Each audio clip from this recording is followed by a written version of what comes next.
الله الذين آمنوا منكم والذين أوتوا العلم درجات.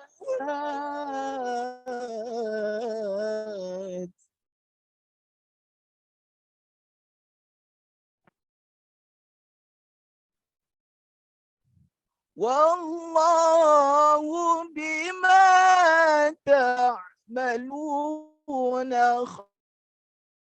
خبير.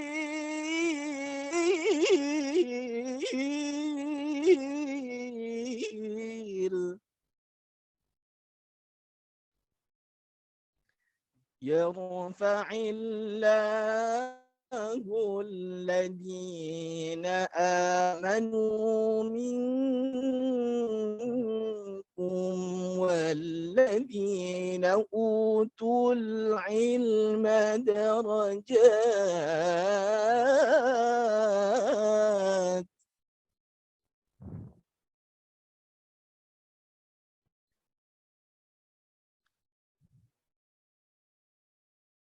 والله بما تعملون خبير.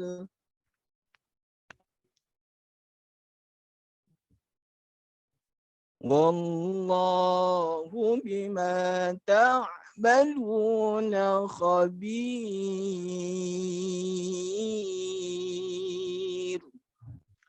صدق الله العظيم. السلام عليكم ورحمة الله وبركاته.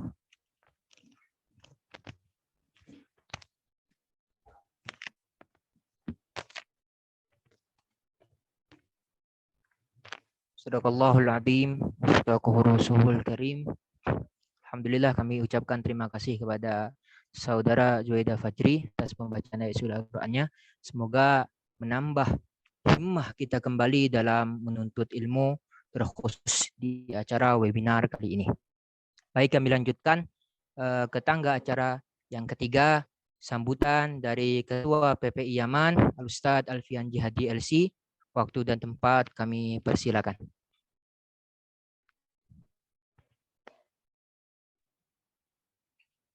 Cek 1 2 3.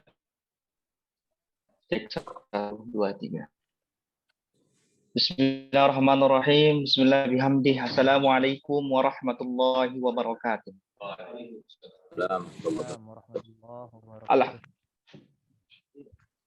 Alhamdulillah.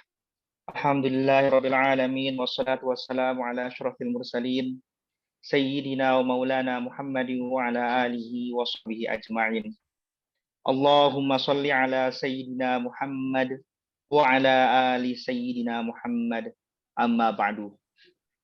Yang pertama-tama yang sama-sama kita hormati dan ta'zimi guru kita yang alhamdulillah bisa hadir pada kesempatan hari ini.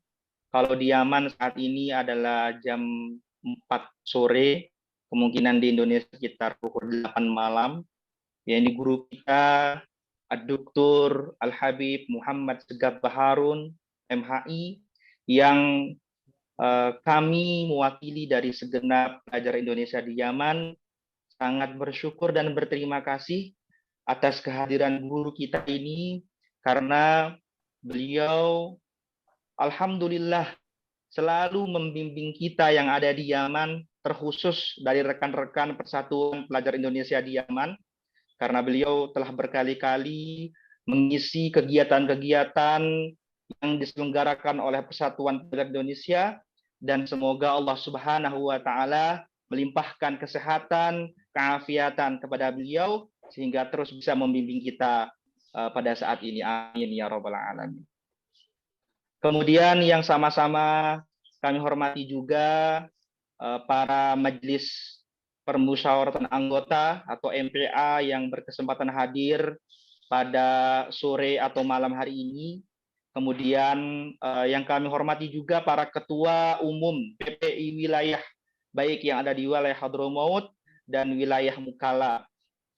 Kemudian segenap para pengurus Persatuan Pelajar Indonesia di Yaman dan para peserta yang alhamdulillah telah menyempatkan diri untuk hadir pada sore atau malam hari ini. Alhamdulillahirabbil alamin, kita bersyukur kepada Allah Subhanahu wa taala atas segala limpahan nikmatnya serta karunia-Nya sehingga kegiatan daripada Persatuan Pelajar Indonesia di Yaman, yaitu webinar persatuan dan kesatuan yang merupakan bagian daripada rangkaian Multaqo Akbar Pelajar Indonesia di Yaman, kita telah selenggarakan. Alhamdulillah kemarin kita sudah menyelenggarakan webinar juga dengan Buya Yahya, dan alhamdulillah pada kesempatan hari ini kita bisa belajar banyak dari guru kita Habib Segaf Baharun. Insyaallah juga nanti akan ada beberapa narasumber, dan insyaallah semoga Allah mempermudah segala jalannya. Nanti akan diselenggarakan Multaqo Akbar Pelajar Indonesia di Yaman, yang di sana akan lebih 700 pelajar Indonesia mewakili lembaga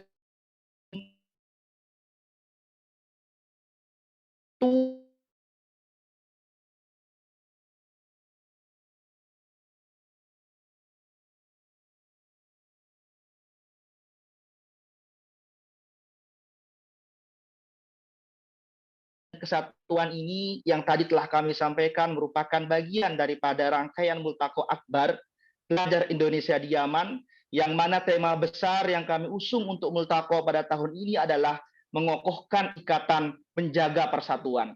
Di mana mengokohkan ikatan dan menjaga persatuan ini merupakan tema yang kita selenggarakan dengan harapan dengan event webinar, seminar, diskusi panel yang diselenggarakan oleh panitia ini benar-benar akan menjadi ajang untuk persatuan kita. Perlu kami sampaikan bahwasanya pelajar Indonesia yang ada di Yaman jumlahnya kurang lebih 4.866 pelajar Indonesia. Kalau kita lihat dalam rilis daripada Persatuan Pelajar Indonesia di Timur Tengah Afrika, di Yaman ini pelajar Indonesia kedua terbesar di Timur Tengah Afrika. Apa artinya? Bahwasanya kelak 4.000 atau 5.000 yang hampir 5.000 ini semuanya akan balik ke Indonesia dan semuanya akan berdakwah memperjuangkan agama mereka, nusa dan bangsa. Maka di PPI melihat bahwasanya ini akan menjadi momentum yang sangat penting untuk benar-benar bisa menjaga persatuan, keharmonisan kita sebagai pelajar Indonesia yang ada di Yaman.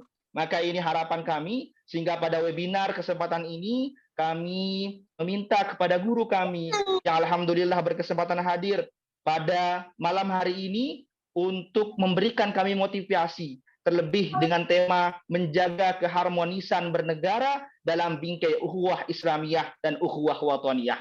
Semoga ini menjadi landasan awal kita sebagai pelajar-pelajar Indonesia yang kelak di tahun-tahun berikutnya akan memperjuangkan agama, nusa dan bangsa. Mungkin hanya ini yang dapat kami sampaikan. Kurang lebihnya mohon dimaafkan atas segala kekurangan, kekhilafan, baik dari panitia juga mengucapkan mohon maaf yang sebesar-besarnya. Terima kasih. Assalamualaikum warahmatullahi wabarakatuh. Waalaikumsalam warahmatullahi wabarakatuh. Baik, kami ucapkan terima kasih kepada Ketua Umum PPI Yaman, kepada Ustadz Alfian Jahadi. Baik, sebelum kita masuk ke acara inti yaitu penyampaian materi dari narasumber, kami himbau kepada teman-teman yang masih mengaktifkan mikrofonnya agar segera dinonaktifkan karena akan mengganggu ketertiban di saat penyampaian materi. Baik, selanjutnya penyampaian materi dari narasumber yaitu Al-Habib Segaf Baharun. Waktu dan tempat kami persilakan. Assalamualaikum warahmatullahi wabarakatuh.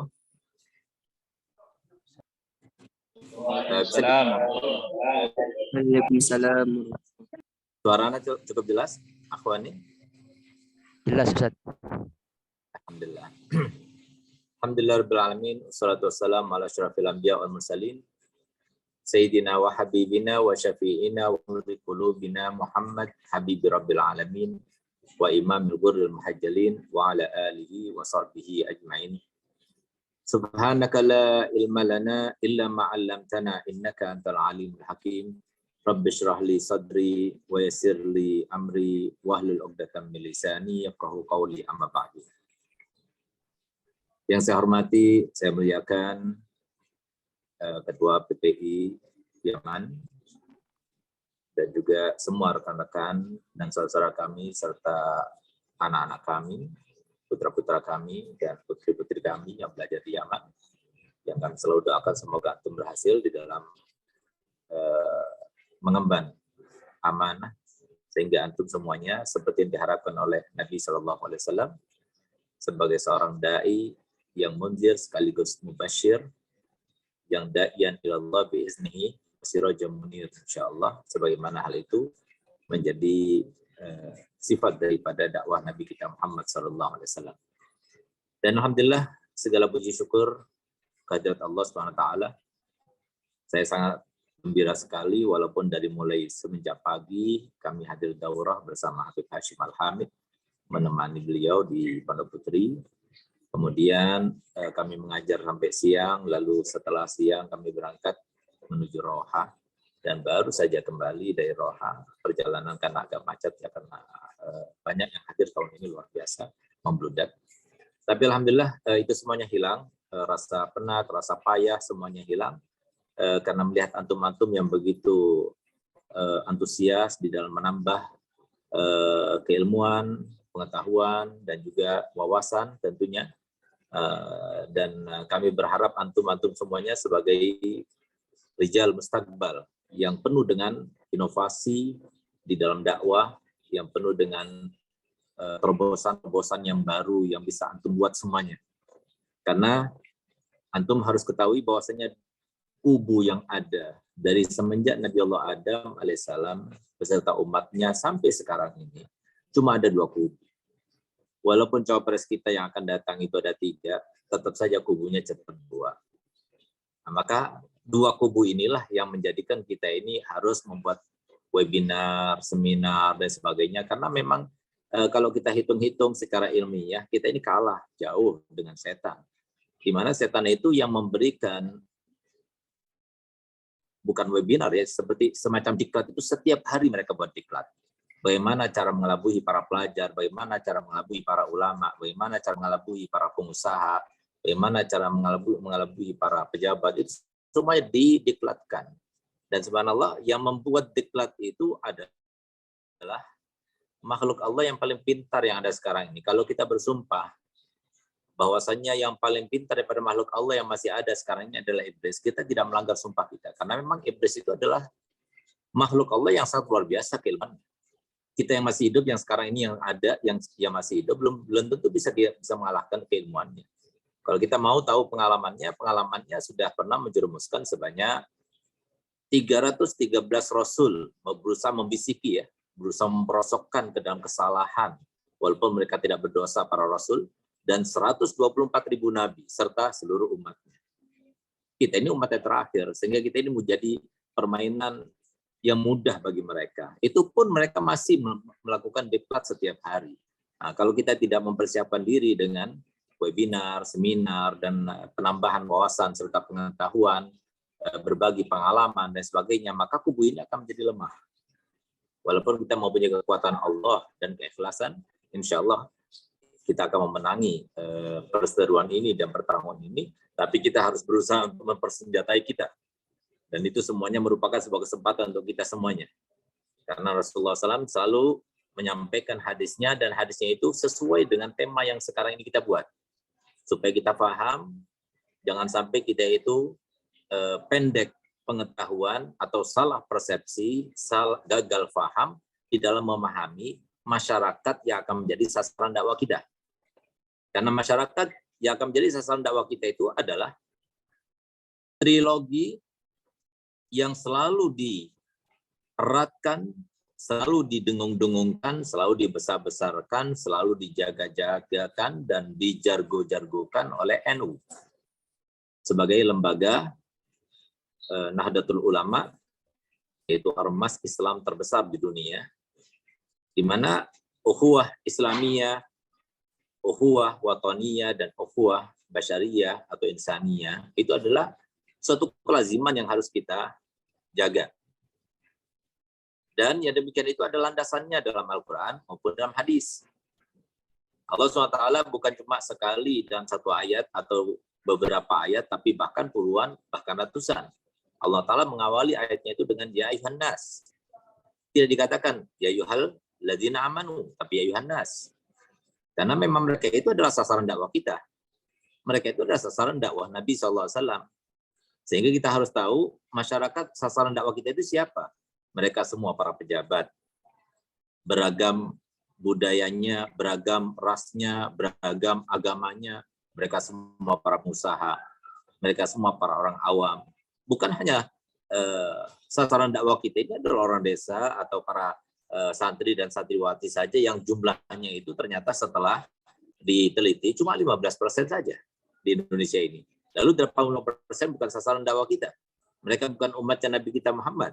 Nah, oleh karena itu maka penting sekali tema pada malam ini yaitu memperkokoh ya dan menguatkan persatuan dan ukhuwah kita di dalam ukhuwah yang tiga itu. Walaupun berbeda di dalam penerapannya dan implementasinya, tapi yang pasti adalah tiga-tiganya itu harus kita laksanakan. Karena tiga-tiganya itu di zamannya Nabi kita Muhammad SAW telah dialami oleh Nabi dan diprakarsai oleh Nabi langsung. Nabi kita Muhammad SAW yang telah disampaikan Allah Ta'ala sebagai qudwah yang paling utama. Sebagaimana Allah Ta'ala firman, laqad kana lakum fi Rasulillahi uswatun hasanah. Al-Habib Ali bin Muhammad Habsyi Sayyidul Maulid dia mengatakan, kalau kita ingin berdakwah dan dakwah kita diterima, maka hendaknya kita harus kembali menyontoh kepada sumber dakwah yang paling utama. Dari mulai caranya, isinya, metodenya, semuanya itu harus sama seperti Nabi. Niatnya itu harus seperti Nabi. Baru kita itu akan diterima oleh masyarakat kita. Oleh karena itu maka di sini yang pasti harus kita ketahui bahwasanya sasaran dakwah kita itu adalah semua masyarakat. Dan masyarakat itu adalah meliputi 3 ukhuwah yang sekarang kita ini sedang webinarkan ini. Oleh karena itu maka ayo sama-sama kita mencari tahu, meluaskan wawasan, dan menambah pengetahuan bagaimana caranya kita itu menguatkan ukhuwah kita dan bagaimana kita mengimplementasikan, terutama kita mulai dari ukhuwah yang ada di sana dulu, kemudian baru kita akan terapkan di Indonesia. Yang pertama bahwasanya ukhuwah Islamnya itu secara otomatis masuk di dalamnya ukhuwah wataniyah dan ukhuwah basyariyah, mau tidak mau. Karena memang Nabi kita Muhammad SAW mengajarkan seperti itu. Nabi kita Muhammad SAW ketika turun sebuah ayat yang berbunyi wala sawfa yu'tika rabbuka fataruddah, yang kemudian Nabi SAW di dalam salatnya sempat tersenyum, sehingga dikatakan oleh para ulama fikih bahwasanya tersenyum asalkan tidak ada suaranya, tidak membatalkan wudu, tidak membatalkan sholat, maaf.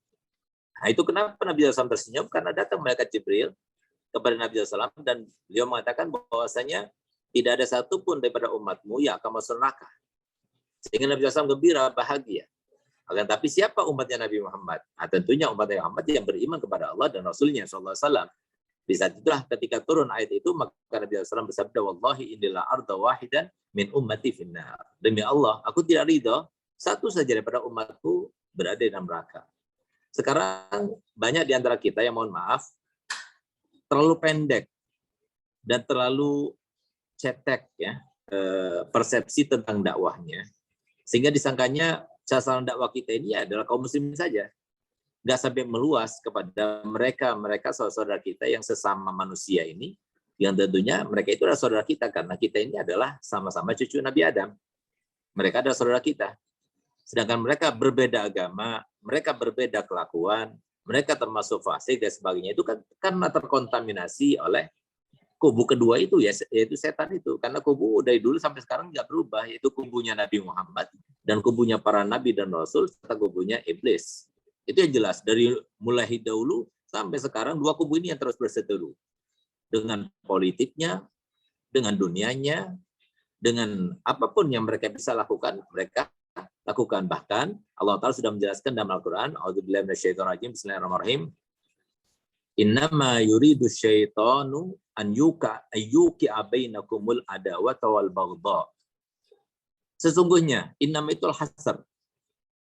Jadi keinginan setan itu memang terbatas kepada bagaimana caranya supaya antara kalian yang belajar di Yaman saja, itu dikotak-kotakan.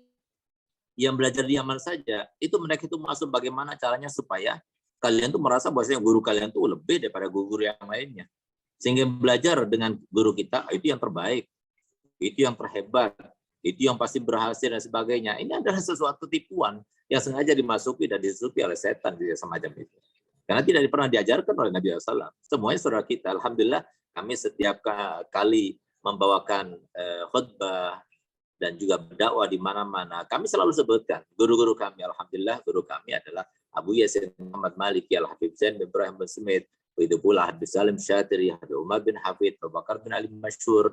Karena memang saya pernah berguru kepada mereka semuanya, saya sebutkan semua. Untuk apa? Untuk supaya nggak ada bedanya antara mereka, walaupun kita itu diperintahkan untuk kita menganggap guru kita ini adalah yang paling besar, tapi dalam anggapan kita, nggak harus kita implementasi kedua. Karena itu akan menyebabkan perpecahan. Siapa sih di antara kita yang tidak marah ketika ayah kita kemudian dicaci maki? Bukankah guru kita itu adalah ayah kita? Dan itu yang dikehendaki oleh setan. Inna mayuri syaitan ayyuki abaitul bainakumul adawat wal baghdha. Di dalam hal apa? Fil khamr. Apa khamr itu?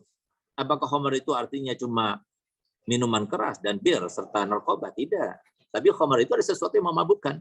Mabuk kepayang dengan fanatisme guru, fanatisme suku, fanatisme politik, fanatisme partai, fanatisme ormas dan sebagainya. Itu semua adalah tipuan-tipuan setan yang sengaja setan itu membuat kita itu jadi mabuk dengan di dalamnya. Tujuannya apa? Supaya antara kita dengan mereka itu ada perpecahan, ada permusuhan. Itu tujuannya mereka. Wal adawatul baghdha fil khamri wal maisir. Maisir itu apa? Maisir itu bukan hanya judi, tapi sesuatu yang sifatnya itu mengambil keberuntungan. Setiap perdagangan itu adalah sesuatu dicari itu adalah keberuntungan. Keberuntungan karena banyak untungnya, banyak labanya dan sebagainya. Itu artinya al-maisir di situ. Nah, itu keinginan setan. Wa yasudukum. Lebih lagi Allah Ta'ala secara spesifik menyebutkan. Ini yang penting. Ini tujuannya Allah Ta'ala menyampaikan ayat ini. Supaya kita tahu ini yang dipakai oleh mereka. Ini yang digunakan oleh setan. Ini siasatnya mereka. Supaya kita paham dan kita harus mendakwakan dua hal ini supaya tidak sampai mereka itu kemudian menjadi adawah dan baghdha ini. Apa itu? Wa yasuddukum an dzikrillah. Yang mereka itu akan mencegah bagaimana caranya supaya kamu itu tidak ingat pada Allah. Kapan kita tidak ingat pada Allah? Ketika kita bukan seorang daripada akademisi. Ketika kita bukan seorang pelajar. Ketika kita sudah tidak mau belajar ilmu. Nah, ini yang sengaja dibuat oleh mereka. Sehingga kita lihat pelajar di Indonesia setelah ada sebuah penelitian yang mengatakan bahwasanya ternyata di Indonesia yang berjumlah 190 sekian juta muslim yang pernah berjumpa langsung dengan ulama seperti kita, dengan guru kita langsung, apalagi bersalaman, apalagi langsung mendengar suara guru kita dan kita mendapatkan penjelasan dan juga ilmu yang bermanfaat dari mereka secara langsung, itu di Indonesia cuma 15%. 85% nggak pernah ketemu sama sekali. 80% itu nggak pernah bersalaman, nggak pernah menatap wajah mereka. Yang mereka melihat adalah wajah-wajah mereka ada di sinetron, wajah-wajah mereka nggak pernah sholat, wajah-wajah mereka yang selalu durhaka pada orang tuanya, yang mensyiarkan zina dan sebagainya. Sehingga apa pantas kalau semua hati mereka keras. Siapa mereka? Yang 85% itu siapa mereka? Mereka saudara kita. Demi Allah, mereka saudara kita. Oleh karena pentingnya malam ini, webinar ini, untuk kita itu menganggap bahwasanya antum semua itu saudara anak. Yang lebih muda berarti adik anak. Yang sebaya itu adalah saudara anak. Yang lebih tua kakak anak. Itulah yang diajarkan oleh Nabi kita Muhammad SAW. Jadi nggak pernah ada kebencian Nggak perlu ada perbedaan. Tapi semua itu adalah ikhwah. Cuma masalahnya, apa yang kita ucapkan pada malam ini, kembali lagi kepada siasatnya setan ini yang telah dibuatnya. Wa yasuddukum an dzikrillah. Supaya mencegah kalian daripada mengingat kepada Allah. Ingat pada Allah, kapan kita ingat pada Allah? Sehingga banyak orang yang mengatakan, saya ini mengetahui Allah setelah saya berada di Yaman. Sampai dia itu lupa bahwasanya dia pernah belajar di pondok pesantren di Jawa dulu dan sebagainya. Ini sesuatu termasuk di antara yang pengelabuhan ya, dan juga sisipan serta bisikan setan yang semacam ini. Nah, harusnya siapapun yang mengenalkan kita kepada Allah, tentunya mereka para kiai kita, para ulama kita, yang mengajar kita di Indonesia, mereka adalah guru kita, jangan pernah kita lupakan. Jangan sampai kita mengatakan saya baru tahu Allah ketika berada di Yaman. Itu adalah perkataan orang yang tidak bersyukur pada Allah Ta'ala. Artinya di sini bahwasanya siapapun kita tidak akan ingat kepada Allah kecuali ketika diingatkan. Sehingga pantas kalau kemudian Allah SWT berfirman dalam Al-Quran, satu-satunya yang paling bermanfaat untuk kaum muslimin, satu-satunya yang paling bermanfaat untuk kaum mukminin, ya, itu bukan dunia, bukan jabatan, bukan anak-anak, bukan istri, bukan, tapi fadzakir fa inna dzikra tanfa'ul mu'min. Maka ingatkanlah, karena sesungguhnya peringatan itu adalah sesuatu yang paling berguna bagi kaum mukmin. Itu adalah peringatan. Selama kita masih diperingatkan, alhamdulillah kita masih di Yaman, kita masih belajar, kita masih mau dengar dengan fatwa-fatwa ulama, kita masih kumpul sama ulama, kita masih selalu diperingatkan oleh mereka, selalu diingatkan oleh mereka. Setiap kita datang majelis, ingat lagi pada Allah. Sholat 5 waktu, ingat lagi pada Allah. Nah, ini yang mencegah mereka itu, setan itu tidak bisa masuk ke dalam diri kita, kemudian menumbuhkan dan menyebarkan sehingga kita terkontaminasi dengan adawa dan baghdha ini. Apa yang akan mereka lakukan? 2 hal. Yang pertama, zikir Allah. Supaya mereka itu enggak berzikir pada Allah, bagaimana caranya? Stop, jangan sampai mereka belajar. Sehingga yang namanya pendidikan agama itu berusaha bagaimana caranya supaya dihilangkan. Nah, itu adalah bagian daripada misi setan itu. Tujuannya mereka itu mabuk, mereka itu dapat dunia dan sebagainya. Itu yang pertama. Yang kedua, wanis sholat dan sholat. Ini 2 yang menjadi utama daripada kaum muslimin. Kenapa mereka itu mudah sekali untuk saling memusuhi, untuk mereka itu saling berpecah belah, untuk mereka itu saling membenci dan sebagainya. Itu karena ini. Nah, jadi zikir sama sholat. Jadi kalau sudah ini ditinggalkan, maka kalau kita itu nggak belajar, masih mending kita sholat. Tapi kalau kita sudah nggak sholat, kita ingat Allah. Kalau kita sholat kan paling tidak Allahu Akbar, kita ingat Allah. Jadi kita membaca iyyaka na'budu wa iyyaka nasta'in, kita ingat Allah. Pagi ingat Allah, zuhur ingat Allah, asar ingat Allah, maghrib ingat Allah, isya ingat Allah, cukup. Insya Allah Allah kasihkan standar, budaya standar, kesehatan standar, iman standar. Kalau sudah selama 5 waktu kita tidak ingat pada Allah, sehari ingat pada Allah, apa yang terjadi? Yang terjadi adalah akhirnya setan itu mudah sekali untuk menyusup di dalam jiwa-jiwa manusia. Untuk apa? Supaya mereka itu mampu dengan mereka, kefanatikan dan sebagainya. Nah, itu. Bahwa itu tahun, apakah kalian itu tidak merasa cukup dengan ini semuanya untuk kita tidak ikut pada ajakan setan itu? Nah, cukup sekarang. Nah, siapa mereka yang perlu kita ingatkan? Ya, mereka ini saudara kita ini. Nah, kalau kita tidak menganggap mereka itu saudara kita, tidak menguatkan saudara kita, baik itu ukhuwah watoniyah maupun ukhuwah basyariyah, maka jelas kita bukan di dalam misinya Nabi kita Muhammad.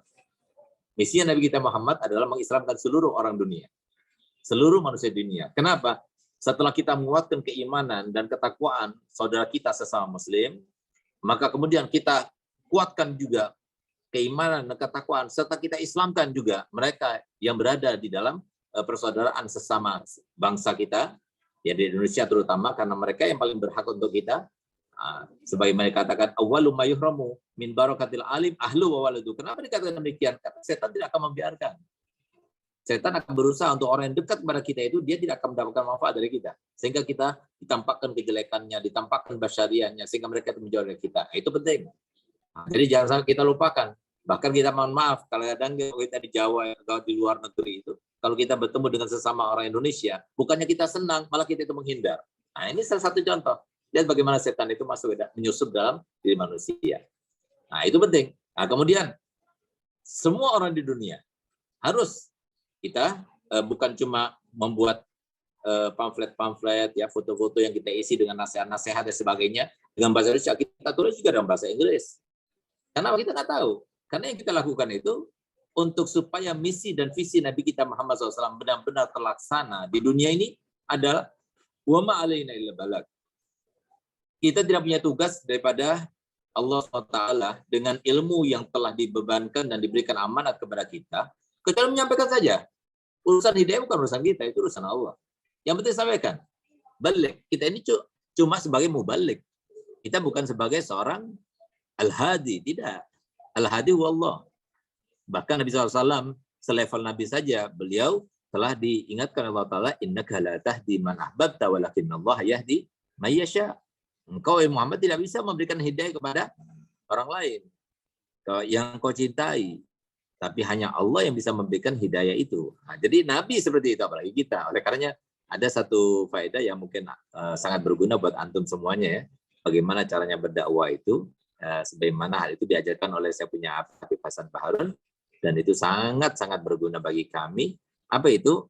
Yang pertama, ketika kita akan berdakwah itu, kita harus melihat kepada mereka semua yang di depan kita, dan itu secara ilmu public figure, ya. Ketika kita itu berada di depan publik, di depan masyarakat, di depan pemirsa dan sebagainya, supaya kita tidak demam panggung dan sebagainya, maka laksanakan kita lihat semuanya.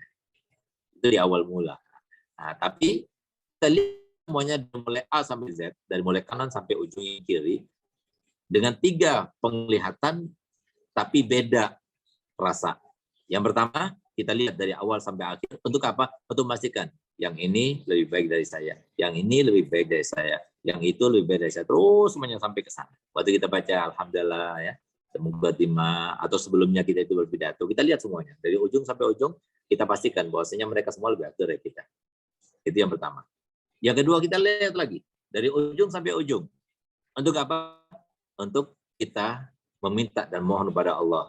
Mungkin dengan dakwah ini, dengan saya memberikan nasihat ini si pendosa ini yang berbicara ini, mungkin Allah akan ampunkan dosanya. Allah berikan pahalanya, Allah angkat derajatnya. Nah, kemudian setelah itu, lihat lagi dari ujung sampai ujung.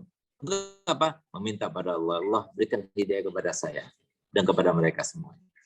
Nah, kalau sudah kita laksanakan 3 hal itu, baru kita berbicara. Insya Allah akan diterima oleh mereka. Karena kalau seumpama cuma ucapan kita, bagaimana akan bisa sampai kepada mereka? Hanya Allah yang bisa menyampaikan. Kita ini cuma sebuah media. Tapi kita jangan kecilkan, remehkan media ini. Karena media ini diperintahkan oleh Allah Ta'ala untuk menyampaikan. Kami tidak punya kewajiban daripada Allah Ta'ala dengan ilmu yang kita dapatkan ini, kecuali hanya menyampaikan. Nah, oleh karena itu, maka ini penting sekali, ya, untuk kita itu sebagai seorang da'i, untuk melihat kepada mereka dengan pandangan rahmat. Jangan sampai ada kebencian kepada siapapun juga. Bahkan walaupun kepada non-muslim, walaupun saya punya abah berkata begini. Kenapa? Seperti saya punya abah itu berkata begini kepada Al-Fakir, sedap kamu harus berusaha merasa bahwa diri kamu itu paling rendahnya orang. Dan untuk menunjang itu mudah sekali. Bagaimana bicaranya, Bi? Kamu harus menjawab 2 pertanyaan Nabi. Yang pertama, kamu berani bersumpah bahwasanya ada amal kebaikan kamu yang telah lalu kamu lakukan sekarang pasti diterima. Saya jawab, saya tidak berani. Lalu pertanyaan kedua, kamu berani bersumpah bahwasanya dosa yang kamu lakukan dulu sekarang pasti Allah ampuni. Saya jawab, tidak berani. Kalau kamu tidak berani untuk bersumpah, bagaimana kamu itu merasa lebih baik daripada 1 orang di dunia ini? Nah, itu adalah suatu penunjang, ya, untuk supaya kita itu tidak merasa lebih baik daripada orang lain. Nah, ini yang penting. Untuk dalam dakwah kita itu penting.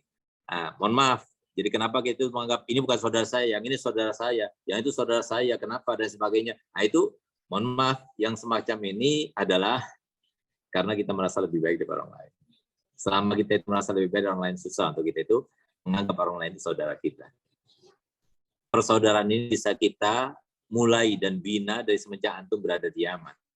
Semenjak antum berada di dalam lembaga alma mater yang antum belajar di sana, itu penting sekali. Antum lihat bagaimana mereka. Bahkan kalau kita ingin mengukur keimanan, tinggal kita lihat siapa mereka yang di depan kita, samping kita, belakang kita, depan kita, yang musuhi kita, yang juga mencintai kita, siapa mereka? Kalau kita katakan, oh itu mereka saudara saya semuanya, nah, itu baru ukhuwah. Itu ukhuwah Islamiyah. Kalau sudah ukhuwah Islam, nanti menular kepada yang kedua ini. Ukhuwah watoniyah, ukhuwah basyariyah, semua masuk. Nggak ada rasa benci. Nah, itu yang paling penting untuk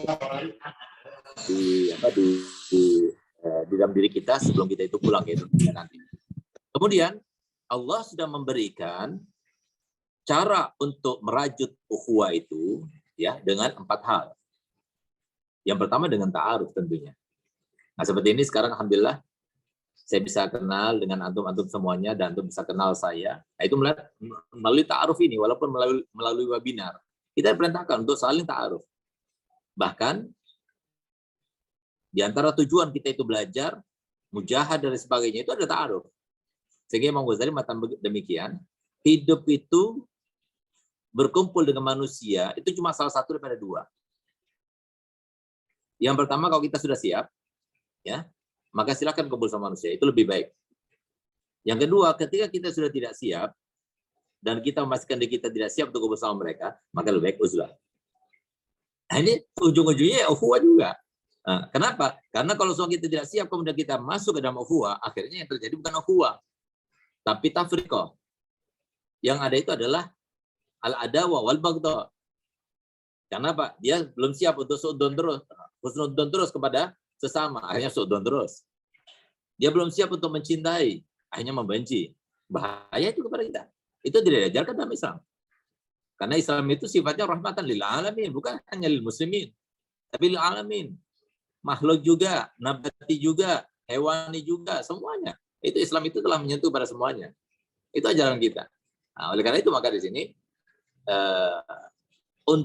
untuk supaya kita itu bisa menerapkan ukhuwah ini dengan 3 macamnya itu ukhuwah itu, maka yang harus kita perdalam, yang harus kita rajut, yang pertama adalah ta'aruf. Perbanyak ta'aruf sama mereka. Ta'aruf itu apa artinya? Bukan hanya perkenalan, tidak. Tapi kita harus paham di dalam ta'aruf kita itu, kenapa Allah Ta'ala berfirman dalam Al-Quran, ya ayuhan nasu, inna khalaqnakum min zakarin wa unsa. Min zakarin wa unsa. Kami ciptakan kalian dari laki-laki dan perempuan. Itu sudah beda. Wa ja'alnakum syu'uban wa qabaila. Dan kami jadikan mereka berbangsa-bangsa dan bergabila-gabila. Beda-beda bangsanya.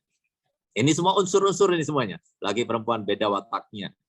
Antara bangsa beda wataknya, beda tabiatnya, beda budayanya.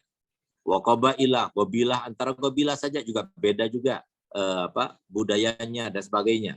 Nah, inna akramakum indallahi atqakum, tapi tetap saja ujung-ujungnya yang paling mulia di sisi Allah adalah yang bertakwa dan paling beriman. Nah, ta'aruf ini mengajarkan kepada kita untuk apa? Ayat ini mengajar kepada kita untuk supaya kita mengenal kepada semua manusia dengan wataknya. Supaya kita bisa menerima dengan perbedaan.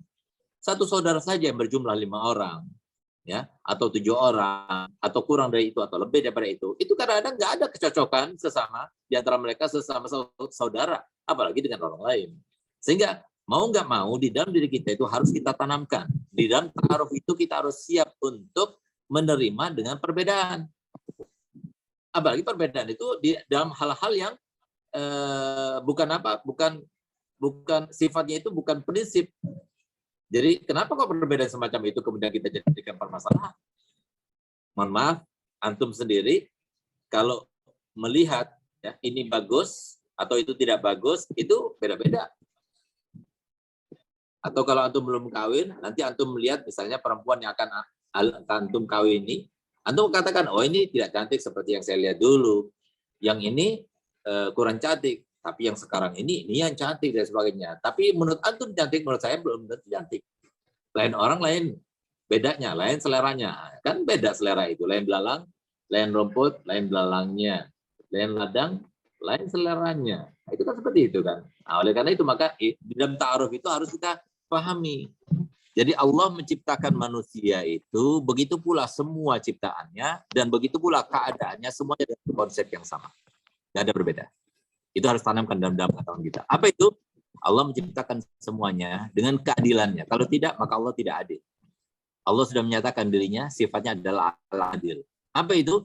Allah menciptakan semuanya dengan satu konsep yang sama, yaitu semua ada kelebihan dan semua ada kekurangan. Semua. Laki-laki ada kelebihan, tapi ada kekurangannya juga. Perempuan ada kelebihan, ada kekurangan juga. Yang tampan ada kelebihan, tapi ada kekurangan juga. Yang jelek ada kelebihan, ada kekurangan juga. Jadi semuanya ada kekurangan. Semua ada kelebihan. Nah, jadi kita itu diperintahkan Allah Ta'ala untuk ta'aruf supaya kita tuh ngerti. Manusia itu beda-beda. Kalau manusia itu semua sama unsurnya, itu bukan dakwah namanya. Semuanya beriman. Sebagaimana Allah Ta'ala mengatakan, kalau semua Allah Ta'ala mau, maka Allah akan jadikan semua manusia itu ummatan wahidah. Tapi Allah nggak mau seperti itu. Karena memang Allah jadikan, sudah Allah nyatakan di antara misi di kehidupan manusia itu adalah ja'alna ba'dukum li ba'din fitnah.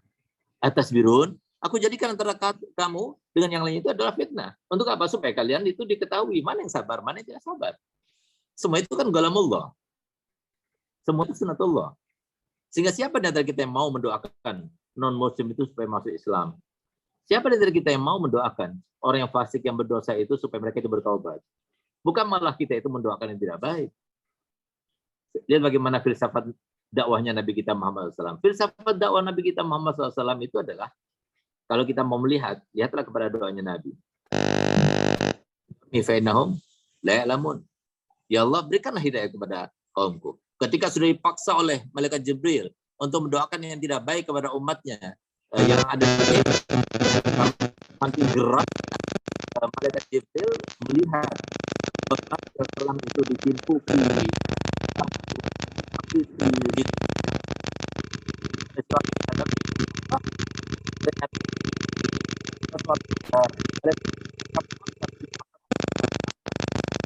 halo,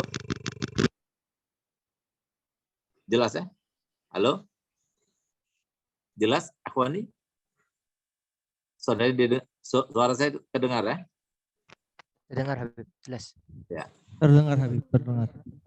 Ya, jadi subhanallah ketika Nabi SAW itu dikejar-kejar, dilempar-lempar dan sebagainya sampai berdarah-darah, itu nggak pernah terjadi kepada seorang Nabi pun seperti yang terjadi pada Nabi Muhammad. Sehingga malaikat Jibril pun itu geramnya luar biasa.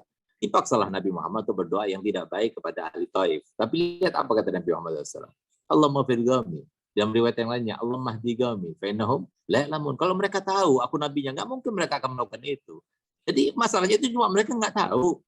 Kalau ada orang yang berfasik atau yang non Muslim, karena mereka nggak tahu. Kalau mereka tahu, maka niscaya mereka tidak akan seperti itu. Pekerjaan kita itu bagaimana cara memberitahukan kepada mereka. Nah, itu ta'aruf itu diantaranya. Nah, kemudian setelah kita itu berta'aruf kepada mereka dengan kita mempersiapkan diri bahwasanya mereka itu diperintahkan untuk kita berkenalan dengan mereka, bersatu dengan mereka, berkumpul dengan mereka. Tujuannya supaya mereka semuanya menjadi umatnya Nabi kita Muhammad SAW, menjadi hambanya Allah yang benar, yang melaksanakan semua perintahnya. Itu tujuannya. Kemudian setelah itu, maka yang harus kita lakukan adalah ta'awun. Kita harus saling membantu, saling melengkapi dalam kebaikan. Di antaranya yang punya ilmu ya harus mengajar. Jangan yang punya ilmu kemudian dia berdagang. Yang punya ilmu kemudian dia masuk ke dalam ranah politik dan sebagainya. Itu salah satu contoh ya. Ya artinya ta'awun pada masing-masing tempatnya, posisinya. Nah, karena semua mempunyai kesempatan untuk berdakwah. Dakwah itu bukan semuanya dengan ucapan, tapi dakwah dengan hal, paling tidak itu semuanya bisa melakukannya dengan akhlak yang baik. Kita tunjukkan cara yang baik dalam Islam sehingga mereka itu merasa takjub dan merasa terpantik hatinya dan kecondongannya kepada Islam. Nah, itu paling tidak dakwah bil mal, dakwah bil jah, dakwah macam-macam. Nah, itu harus kita lakukan dalam ta'awun. Kemudian ada juga takaful. Kita harus menjamin diri kita untuk tidak sampai melakukan kejahatan kepada mereka. Ini yang paling sulit. Karena sebagaimana dikatakan oleh para ulama, in lam tanfa'hu fala tadurru. Kalau semua kita tidak bisa memberikan kemanfaatan pada saudara kita, jangan membahayakan. In lam tufarrihhu fala tagummu. Kalau kamu tidak bisa membahagiakan mereka, jangan bikin sumpah. In lam tamdahu fala tadummu. Kalau kamu tidak bisa memujinya, jangan kamu cela dia. Itu paling tidak standar bagi kita. Seorang mukmin untuk tidak melakukan, kalau semua nggak bisa memberikan kebaikan, ya jangan sampai keburukan yang kita berikan. Nah, itu standar. Seorang itu di dalam menjalin ukhuwah yang 3 ini ya seperti itu. Nah, kemudian ukhuwah dengan 3 macam yang saya sebutkan tadi, nggak mungkin akan tertancap di dalam diri kita, tertanam di dalam hati kita, kecuali kalau kita itu sudah sempurna keimanannya. Dengan dasar firman Allah Ta'ala tidak mengatakan innamal muslimuna ikhwah. Tapi Allah Ta'ala menyatakan dalam Al-Quran, innamal mu'minuna ikhwah. Selama kita belum beriman, selama itu pula kita masih akan ada kesenggangan, kesenjangan, dan juga gap di antara kita selama kita masih belum beriman. Sehingga ini intinya, kalau kita ingin membangun, membina keimanan, membina ukhuwah Islamiyah, dan juga membina 3 ukhuwah tadi, harus kita bangun dengan keimanan dulu. Iman harus kita kuatkan. Iman itu banyak yang salah persepsi. Iman itu bukan suatu bentuk, bukan gambaran, bukan titel, bukan pakaian, tapi iman adalah sebuah keyakinan. Sehingga saya katakan bahwa iman itu adalah setiap akademisi di tergantung niatnya. Kalau dia dalam belajarnya dia, kemahasiswaan dia, dalam ilmu apapun, fakultas apapun, maksud tujuannya la ilaha kalimatillah, maka dia termasuk orang yang beriman nanti. Tapi kalau dia itu maksudnya tujuannya adalah untuk mencari dunia, maka bisa jadi dia tidak beriman. Karena semua innamal a'malu binniyah, semua tergantung niatnya, dan Allah memberikan dengan kadar niatnya itu. Oleh karenanya di situ jangan sampai kita katakan bahwasanya oh hanya kita yang mulia. Laulal ulama aulia faman. Jadi seakan-akan kita saja yang aulia, belum tentu. Karena Allah Ta'ala melalui lisan mulia Nabi kita Muhammad SAW telah bersabda, khairun nas anfa'hum linnas. Sebaik-baik manusia, bukan cuma sebaik-baik mukmin, bukan cuma sebaik-baik muslim, tapi sebaik-baik manusia itu adalah yang paling bermanfaat kepada manusia. Dalam hadis yang lain Nabi SAW bersabda, an-nasu iyalullah wa khairun nas anfa'hum li'iyalih. Jadi yang namanya manusia itu semua itu adalah keluarganya Allah. Dan sebaik-baik manusia adalah yang paling baik pada keluarganya Allah Ta'ala. Nah, berarti apa? Nah, jadi di sini ternyata nggak disebutkan. Keimanan nggak identik selalu dengan spiritual, tidak. Tapi dengan pengetahuan, iya. Karena keimanan itu adalah yakin. Sebagaimana Rasul menjelaskan, al-iman wal yakin kullu, al-yakin wal iman kullu. Jadi keyakinan itu ya keimanan. Nah, keimanan itu yang harus kita tambahi, itu yang harus kita bina. Dengan cara bagaimana? Perbanyak kebaikan, perbanyak tahajud, perbanyak pengetahuan, perbanyak kita berakhlakul karimah, mendekatkan diri kepada Allah dan Rasulnya. Nanti akan tumbuh itu keimanan. Ketika sudah tambah keimanan itu, maka akan tumbuh sabarnya, tumbuh tawakalnya, tumbuh segalanya, dan tumbuh cintanya dalam hatinya, sehingga melihat siapapun juga yang ada itu adalah cinta. Dan itu yang diwariskan oleh Nabi SAW kepada para ulama. Oleh karena itu, maka itu semuanya tidak akan terlaksana, kecuali kalau seumpama kita menguatkan keimanan, baru kemudian 3-3-nya ukhuwah itu bisa kita terapkan. Dan itu dari sekarang sudah kita bisa ukur. Masing-masing di antara kita tidak akan bisa membohongi dirinya sendiri. Bagaimana kita melihat saudara kita yang belajar di tempat fulan, bagaimana kita melihat memandang mereka. Sebagaimana dikatakan Nabi SAW, lan tadkhulul jannah hatta tu'minu, wa lan tu'minu hatta tahabu, ala adullukum ala syai'in in fa'altumuhu tahabbtum, fa afsyus salam bainakum. Nah, jadi bagaimana kita mengucapkan salam di antara mereka, baik yang belajar di tempat alma mater kita maupun di tempat alma mater yang lainnya. Nah, ini sangat penting untuk kita mengukur keimanan. Nah, disitulah kita itu bisa melihat bahwasanya kita ini termasuk yang sudah siap untuk terjun di masyarakat, yang melihat kepada 3 ukhuwah itu, sehingga sasaran dakwah kita dalam masyarakat kita, siapa masyarakat kita terhimpun di situ 3 ukhuwah sekaligus. Di situ ada sesama muslim, di situ ada sesama anak bangsa Indonesia. Sabda khairun nas anfa'hum linnas. Sebaik-baik manusia, bukan cuma sebaik-baik mukmin, bukan cuma sebaik-baik muslim, tapi sebaik-baik manusia itu adalah yang paling bermanfaat kepada manusia. Dalam hadis yang lain Nabi SAW bersabda, an-nasu iyalullah wa khairun khairun nas anfa'uhum li'iyalih. Jadi yang namanya manusia itu semua itu adalah keluarganya Allah. Dan sebaik-baik manusia adalah yang paling baik pada keluarganya Allah Ta'ala. Nah, berarti apa? Nah, jadi di sini ternyata nggak disebutkan. Keimanan itu nggak identik selalu dengan spiritual, tidak. Tapi dengan pengetahuan, iya. Karena keimanan itu adalah yakin. Sebagaimana Rasul menjelaskan. Al-iman wal yakinu kullu. Al-yakin wal imanu kullu. Jadi keyakinan itu ya keimanan.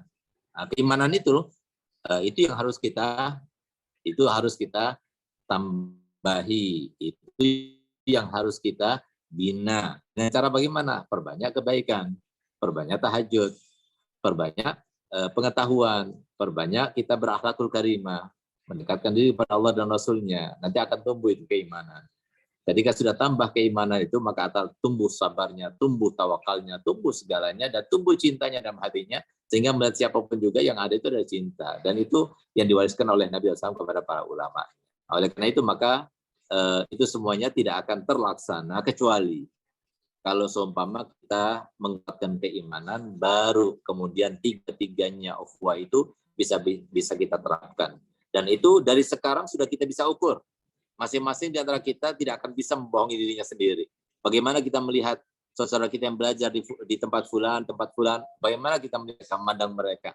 Sebagaimana dikatakan Nabi SAW, lan tadkhulul jannah hatta tu'minu, wa lan tu'minu hatta tahabu, ala adullukum ala syai'in in fa'altumuhu tahabbtum, fa afsyus salam bainakum. Nah, jadi bagaimana kita mengucapkan salam di antara mereka, baik yang belajar di tempat alma mater kita maupun di tempat alma mater yang lainnya. Nah, ini sangat penting untuk kita mengukur keimanan. Nah, disitulah kita itu bisa melihat bahwasanya kita ini termasuk yang sudah siap untuk terjun di masyarakat, yang melihat kepada tiga ukhuwah itu, sehingga sasaran dakwah kita adalah masyarakat kita. Siapa masyarakat kita terhimpun di situ tiga ukhuwah sekaligus. Di situ ada sesama Muslim. Di situ ada sesama anak bangsa Indonesia. Di situ juga ada turis-turis yang datang. Mereka yang menginvestasikan hartanya di tempat kita. Mereka juga sesama manusia. Bagaimana kita menghadapi mereka semuanya? Dengan keimanan kita anggap mereka ini adalah saudara, dan itu yang diajarkan Nabi kita Muhammad SAW. Nah, semoga dengan pembuka yang sangat singkat ini berguna bagi kita semuanya. Dan saya kembalikan kepada moderator. Nah, silahkan kalau semua ada sesi tanya jawab. Dan kurang lebihnya saya mohon maaf. Baik, terima kasih Habib apa yang sudah disampaikan. Baik, kami persilakan kepada para teman-teman yang ingin bertanya. Akan kameranya, silakan pakai fitur angkat tangan. Oke, silakan kepada Saudara Rahmat Hidayat. Tolong aktifkan suaranya. Ya, Assalamualaikum Habib. Waalaikumsalam. Juga kepada semuanya juga Assalamualaikum. Sebelumnya saya memperkenalkan diri dulu. Saya Rahmat Hidayat. Saya masih santri di Pondok Pesantren Islamic Center itu di Riau. Salam kenal semuanya. Juga mohon doanya ke Habib agar kami selalu dalam pelukan Allah Subhanahu wa taala. Baiklah, langsung saja kami ingin langsung bertanya, Habib. Bagaimana kami para muda-mudi pelajar-pelajar yang masih muda agar tetap istiqomah dalam menjalankan dakwahnya Nabi Muhammad SAW dengan kelembutannya Nabi, dengan keikhlasannya Nabi, bahkan sekalipun kepada orang non-Muslim. Sedangkan banyak pendakwa-pendakwa sekarang yang bahkan umurnya masih belia itu meninggalkan kelembutan Nabi dengan berdakwah secara keras, kadang yang tidak sepaham dengan mereka keraskan. Terus bagaimana kami agar tidak ikut-ikutan dalam hal-hal dakwah seperti itu, karena kami golongan-golongan muda kadang ingin memacu emosional agar sehingga itu akan ikut-ikutan, jadi mereka ikutan keras karena masih muda gitu kan, umurnya masih muda gitu kan. Bagaimana nasihat Habib agar selalu istiqomah terhadap dakwahnya Nabi dan tidak ikut-ikutan, karena kadang mereka juga mengatasnamakan Sayyidina Umar, Sayyidina Ali, Bib. Nah, gitu, Bib. Itu saja mungkin pertanyaan kami. Mohon penjelasannya dari Habib dan arahannya, nasihatnya untuk kami. Mohon doa Habib. Dan untuk semuanya, Assalamualaikum warahmatullahi wabarakatuh. Salam. Langsung saya jawab. Wabarakatuh. Oke, langsung dijawab.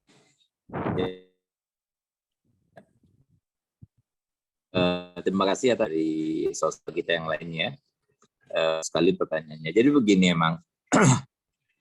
Jadi saya punya Abah Harun sebagai seorang pendahulu dan Muhammad yang mengajar kami dalam haji apa kami menerapkannya di dalam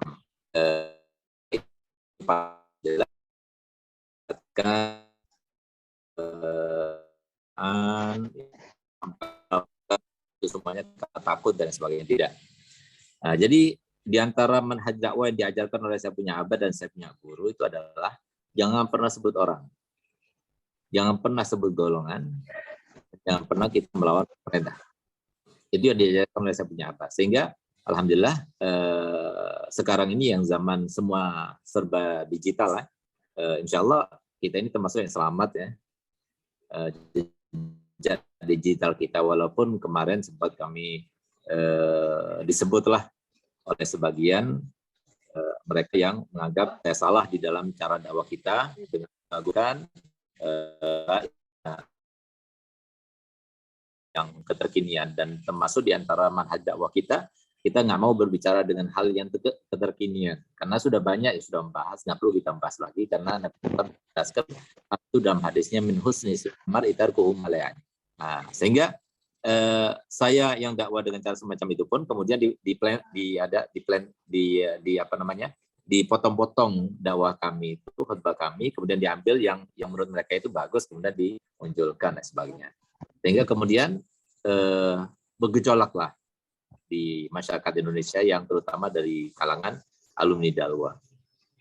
Sehingga ini adalah sebuah ujaran kebencian, menyebarkan dan sebagainya, mau menuntut saya. Hanya kami beri statement dengan Bu Yazen untuk nggak usah dilawan, digobres, diangkat saja begitu. Nah, karena kita cuma dikatakan demikian, Nabi SAW dikatakan penyihir, Nabi SAW dikatakan orang gila, Nabi SAW dikatakan pembelah umat. Kalau lebih daripada itu dipukul dan sebagainya, gitu cuma dikatakan begitu ya. Jadi, mereka itu telah menyampaikan sesuatu yang tidak saya sampaikan. Karena dipotong-potong, jadi seakan-akan penyampaian itu nggak seperti itu. Ala kulli hal, Allah Ta'ala, kita nggak usah takut, karena Allah Ta'ala sudah menjelaskan dalam sebuah Al-Quran, dan itu jadi sebuah kode kehidupan ya. Artinya ketetapan Allah dalam kehidupan.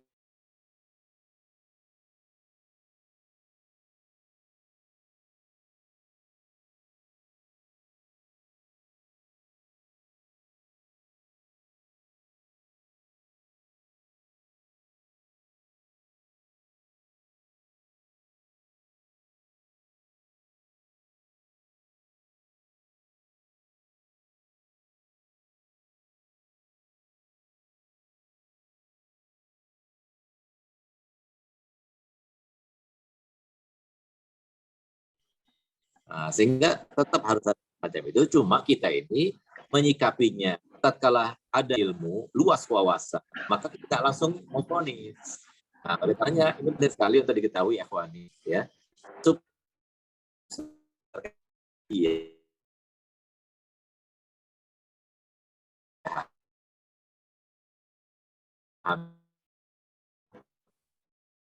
Adalah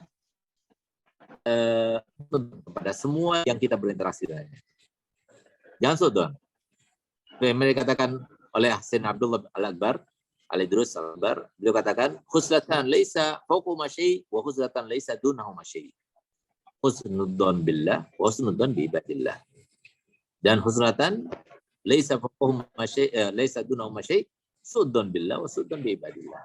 Nah, jadi kalau kita itu husnudzon kepada Allah Ta'ala dan husnudzon kepada semua hamba Allah, nah itu jadi tenang, kita itu menanggapi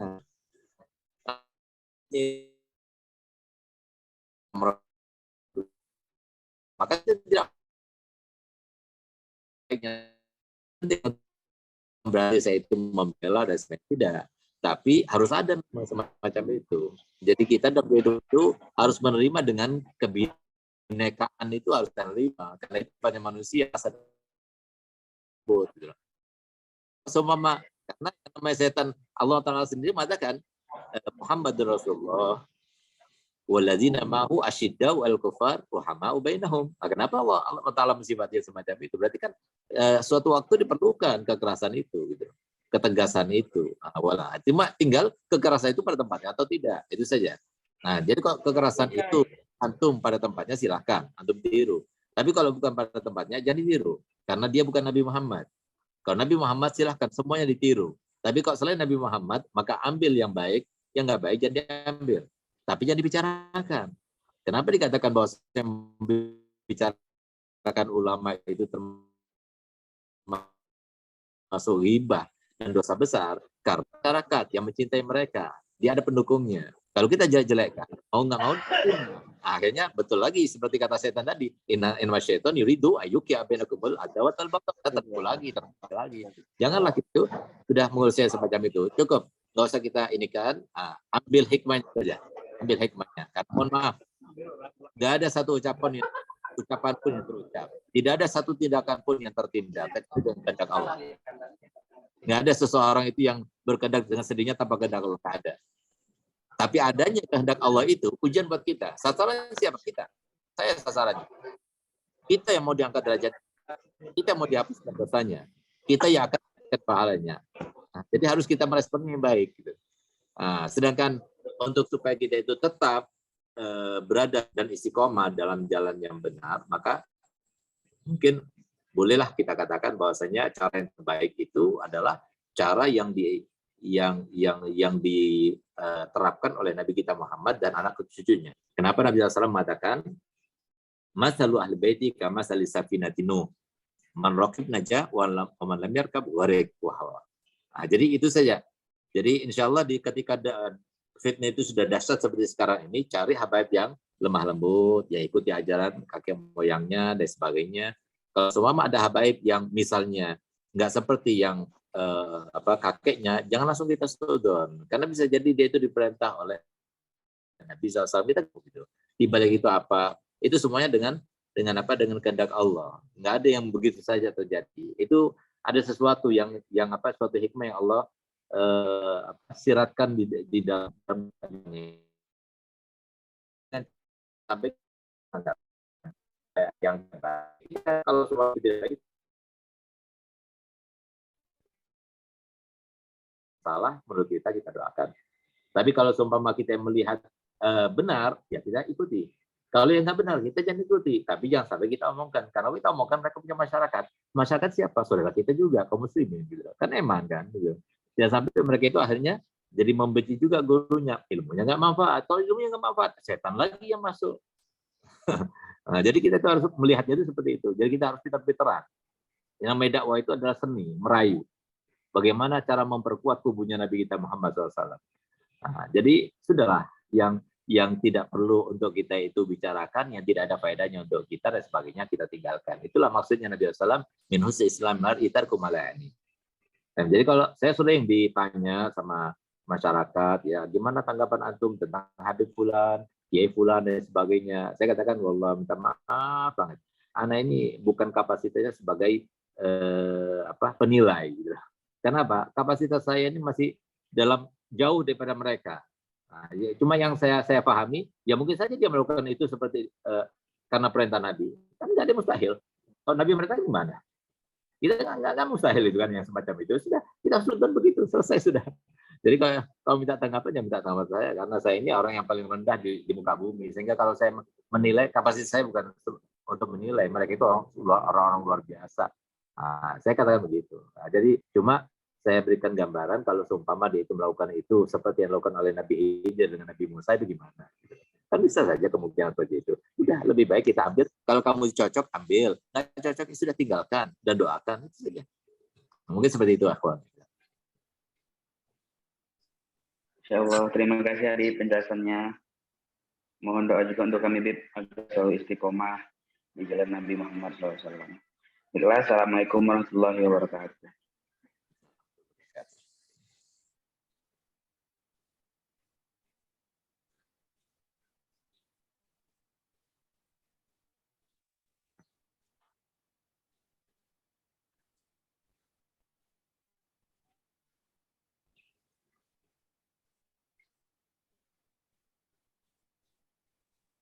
Terima kasih kepada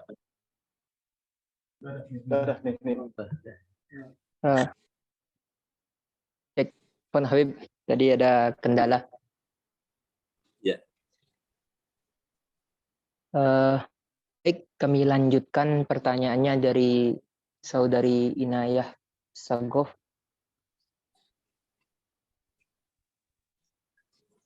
Pertanyaannya mana?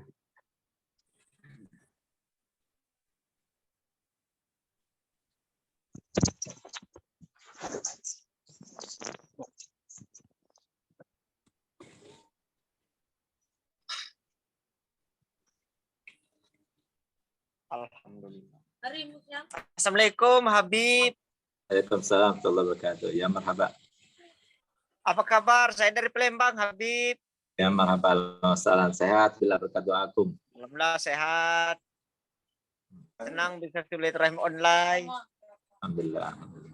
Aduh. Pon Habib. Bentar lagi di saling bertanya nih. Tak atik kabalau. Ayo, tutup. Dia nak biau.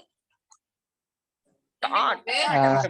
Ini pertanyaan dari Saudari Inayah Sagof. Tak baca. Assalamualaikum Ustadz. Tak mau aja nyambung. Afwan mau bertanya. Bagaimana cara kami menghadapi orang yang keras? Sekian. Iya. Nah, ini masih banyak arti ya. Yang keras itu siapa? Ayahnya, suaminya, pendailah dan sebagainya. Alhamdulillah ya, begini. Tadi belum saya jelaskan secara tuntas ya tadi bagaimana cara kita berinteraksi dengan manusia. Kalau kita dengan manusia dengan landasan 3 landasan ini, insya Allah enak.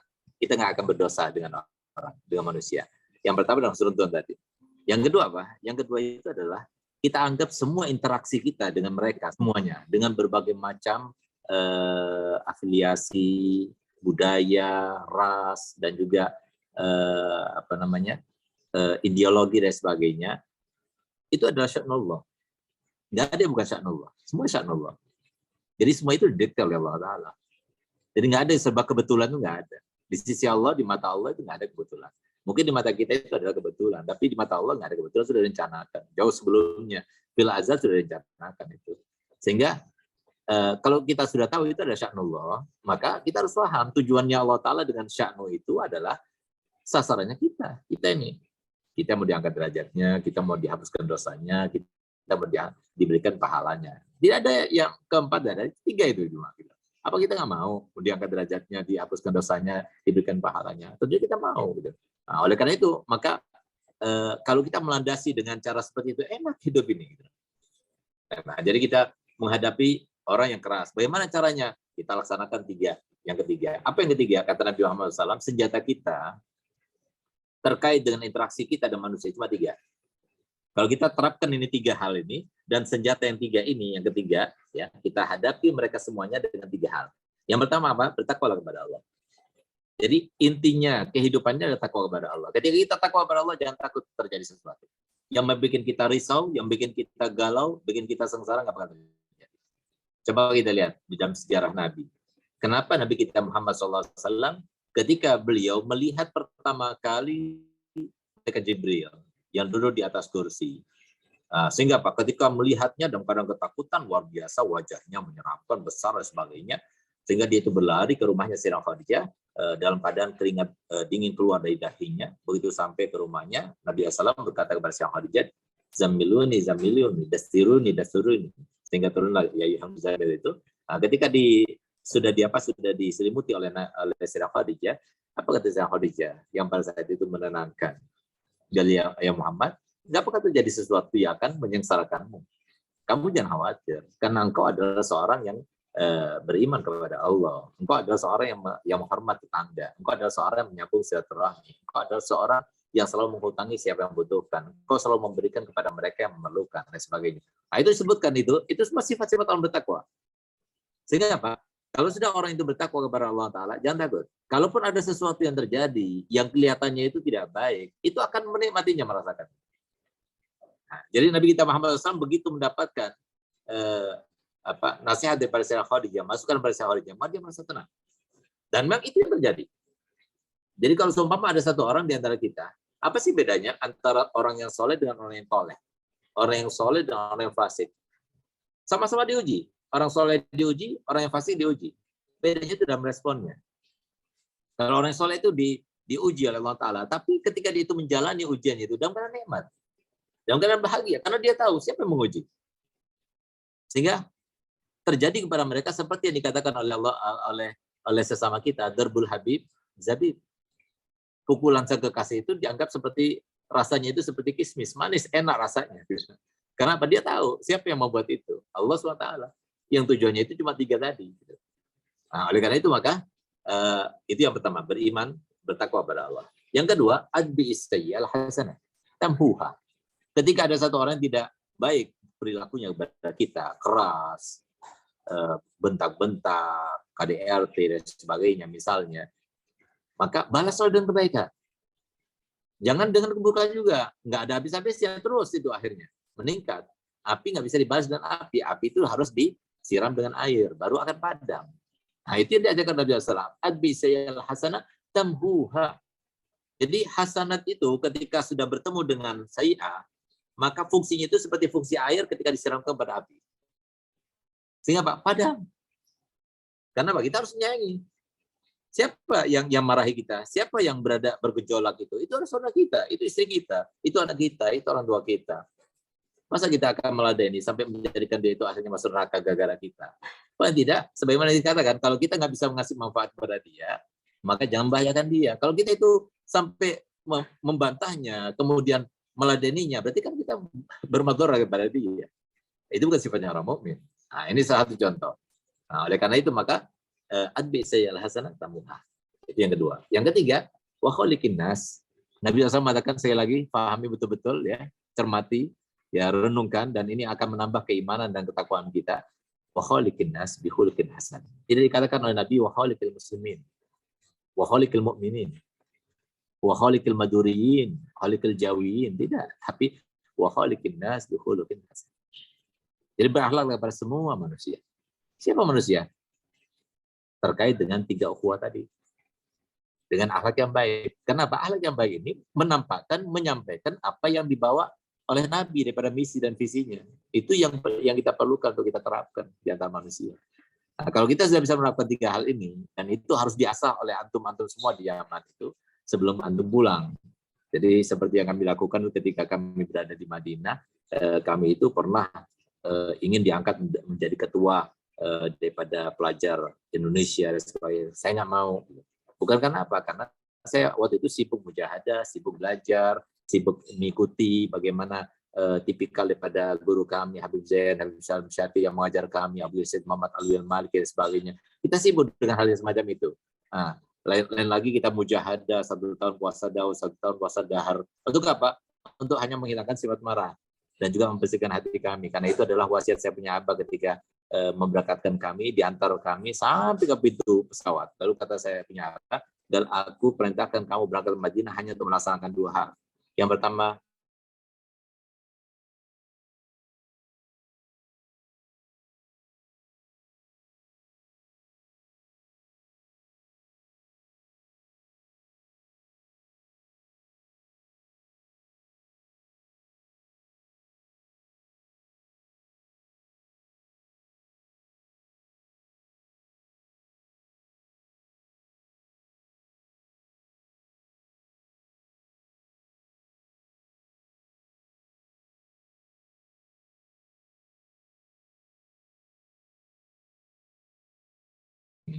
jadi berakhlakul karimah dan sebagainya. Insya Allah begitu kita pulang ke Indonesia, kemudian insya Allah kita akan menerapkan seperti cara dakwahnya Nabi kita Muhammad SAW. Dan terutama yang lebih penting lagi adalah dakwah itu harus dengan izinnya.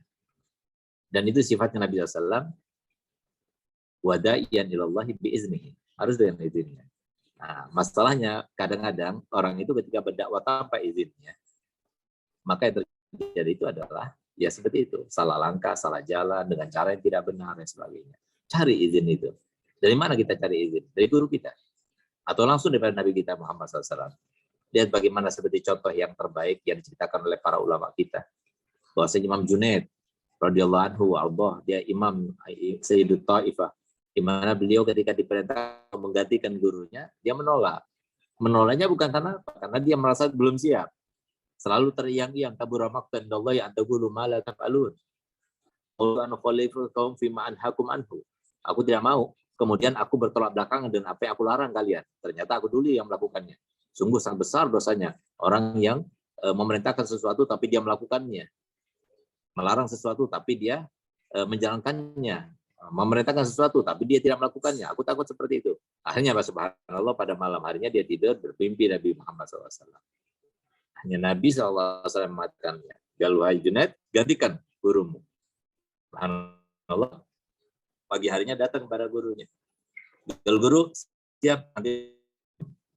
Masya Allah, Junaid, kamu itu harus mimpi Rasulullah dulu, baru kamu itu mau menggantikan aku. Nah, subhanallah, akhirnya diumumkan, tersebar bahwa Imam Junaid akan menggantikan gurunya. Subhanallah, pada saat itu, malam itu yang berkumpul untuk belajar kepada beliau dan mendengarkan tausiah pertamanya itu sebanyak 20.000 orang. Dan subhanallah, pada saat beliau itu menyampaikan, maka ratusan orang yang pingsan, yang menangis dan sebagainya. Ini salah satu contoh. Kalau dapat izinnya seperti itu. Tapi kalau nggak dapat izinnya, asarnya itu nggak ada. Nah, oleh karenanya jadi jangan pernah merasa kita lebih baik daripada orang lain. Jadi kalau berdakwah, jangan pernah merasa di kita karena kita di mimbar, karena kita pakai imamah, karena kita dibesarkan, karena kita narasumber yang merasa lebih baik daripada kalian. Jangan. Nah, makanya sampai sekarang, kenapa saya main bola? Nah, karena saya merasa, saya bukan orang besar. Seperti saya berangkat tadi, itu saya tutupan, pakai rida. Nggak enak jadi orang seperti saya dikenal orang. Kalau ketemu, oh aman. Udah itu mau selfie dan sebagainya. Enak. Kan mereka merasa diri saya ini paling orang alim, orang yang masya Allah. Padahal, wallahil azim, antum semua yang ada di depan anak, yang anak lihat ini semuanya lebih afdal ya. Nah, jadi orang seperti ini terlalu baik dosa, cuma antum husnuzon kepada anak sehingga antum merasa bahwa anak ini pantas untuk berbicara di depan antum semuanya. Ya mungkin seperti itu, kawan.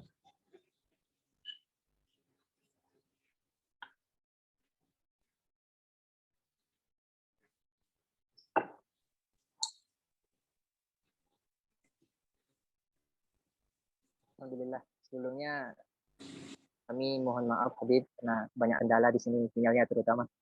Jadi keluar masuk. Baik. Kami lanjutkan ke pertanyaan selanjutnya dari saudari Fiska Said.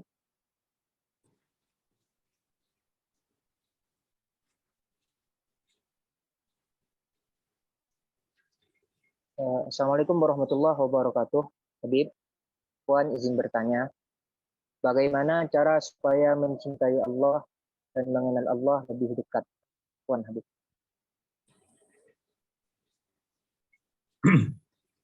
Iya, juga pertanyaan yang mewakili ya. Tapi pertanyaan yang sulit untuk dijawab karena sampai sekarang ya saya masih belum sampai ke level itu. Ya.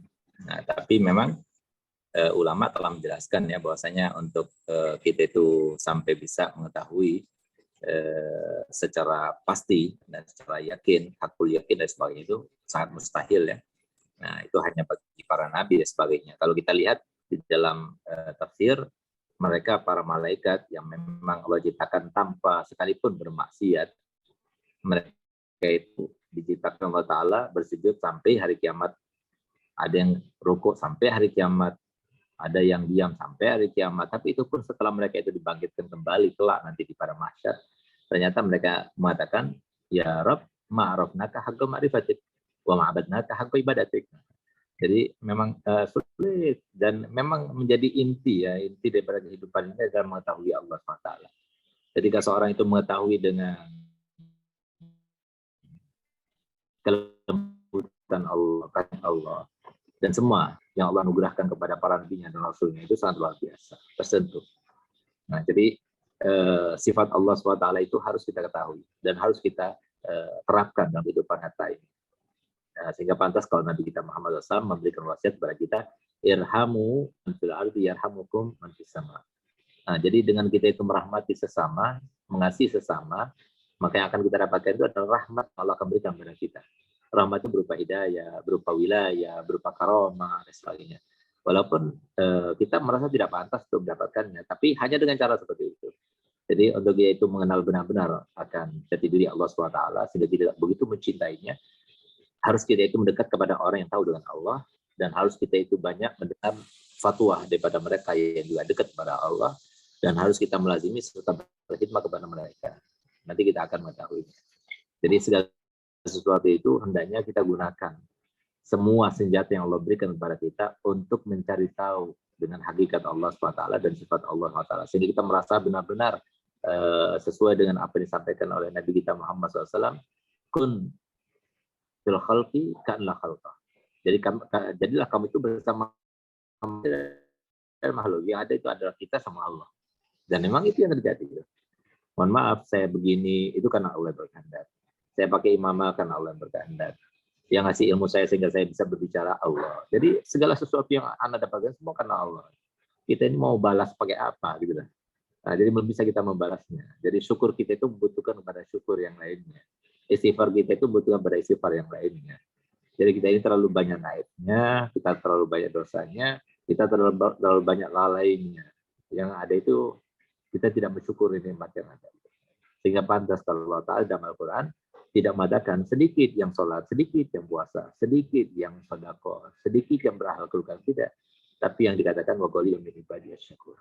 Memang kita bersyukurnya kurang. Kalau Nabi kita Muhammad SAW yang begitu luar biasanya ibadahnya sampai kemudian tawarramat kedamah, ya, sehingga sedang Aisyah melihat Nabi SAW yang sholat dalam keadaan menangis, membaca Quran dalam keadaan menangis, sujud dalam keadaan menangis. Maka si Aisyah mengatakan, ya Rasulullah, kenapa kau seperti itu?